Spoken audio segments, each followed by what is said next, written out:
And it means Yahweh is our salvation. That's what it is.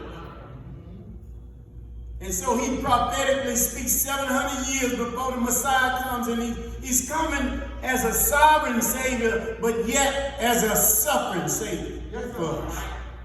Because we needed some help. We needed some help, and we didn't know which way to turn. Everybody in Judah was on the Mosaic law.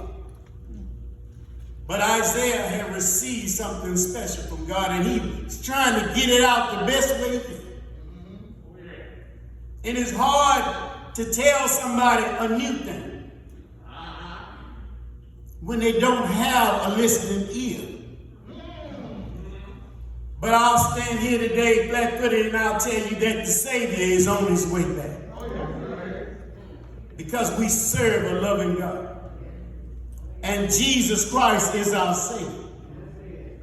And our Savior is our salvation. His reward is with him.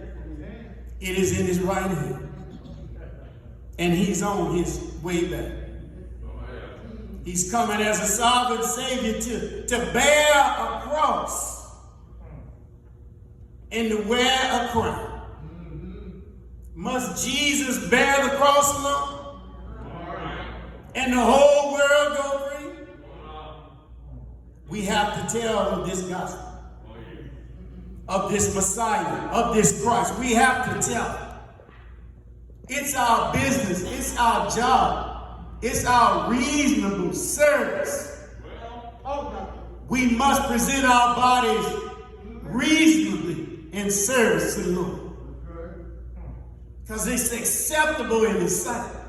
We have to, as believers, as Christians, as brothers and sisters, tell everybody that we know about this Jesus, about this Messiah, about this Christ. And as we look at our world today, we see the apostasy, the falling away from Christ. We have turned away from our first love. He said we were all like sheep. We've all gone astray, each to his own way. He said they hid, as it were, their faces from him, because they esteemed him not. In other words, the way he came, they didn't like the way he came. We have Jesus making intercession for us. Do you hear me in here today? He sits at the right hand of the Father. He makes intercessions for us all day, every day. Who would serve a God like that? He's a loving God. Yahweh is salvation. Jesus is our Savior. And our Savior is our salvation. He's coming to wear this crown. Isaiah enlightened us to the fact that people would not believe this astounding prophetic message about a servant. And we know a servant is known as no more than a slave, who will one day is despised and the next day he's exalted. Well, they did something a little bit to the opposite.